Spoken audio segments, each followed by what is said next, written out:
Chapter 13, Mishnah 9. We have learned in Chapter 12, Mishnah 1, that if an animal that was designated to be brought as a korban became blemished and is thus invalid, it is redeemed with money. This money is then used to buy another animal, which is brought as a korban, to replace the first one. This Mishnah discusses whether the owner may use the redemption money to buy a different type or a different amount of animals. If someone declares, "This ox shall be an olah offering," and it became blemished and unfit to be used as an offering, and he redeemed its sanctity with money. If he wishes, he may bring 2 oxen, which he buys with its redemption money. If he declared, "These 2 oxen shall be an olah," and they became blemished, and he redeemed them with money, if he wishes, he may bring 1 ox, which he buys with their redemption money.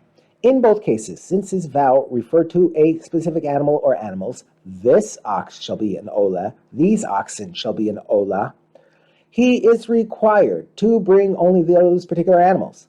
Therefore, if they become blemished, his vow is canceled, and there is no obligation to replace them with a similar animal. Nevertheless, the redemption money, which now has the sanctity of the original offering, must be used to purchase other animals to be brought as the same type of offering.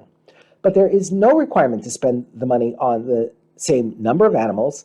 He thus may use the money to buy more or less animals than the original offering. Rebbe disagrees with the previous rulings.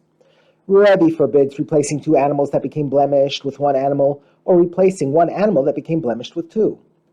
Another case where this rule applies.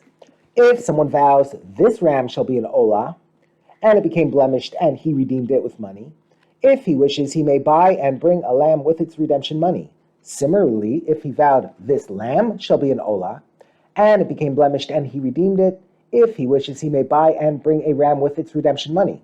Here too, since his vow was made only for this specific animal, if it develops a blemish, there is no obligation to replace it with the same type of animal. He may therefore transfer its sanctity to a different type of animal with the same value. Rebbe disagrees with these rulings as well. Rebbe forbids replacing a blemished animal with a different type of animal. The Mishnah returns to the subject of the previous Mishnahs. The law when someone made an unspecific vow, or if he is not certain what he specified in his vow. If someone says, "One of my lambs is hereby consecrated as an offering," or "One of my oxen is hereby consecrated as an offering," if he had 2 lambs or oxen, the larger one of them is consecrated because it is assumed that he wanted to bring the larger one as an offering. If he had 3 lambs or oxen, the middle-sized one is also consecrated out of doubt, in addition to the largest one. Since it is larger than the smallest one, he may have intended to consecrate that one. Therefore, both the middle and largest animals must be treated as sanctified. If he says, "I specified in my vow to bring 1 of my animals as an offering, but I do not know," i.e. remember which one I specified, or he said, "My father told me before he died that he consecrated 1 of his animals to be an offering, but I do not know which," only the largest one of them is consecrated, because it is assumed that he or his father specified the largest as an offering.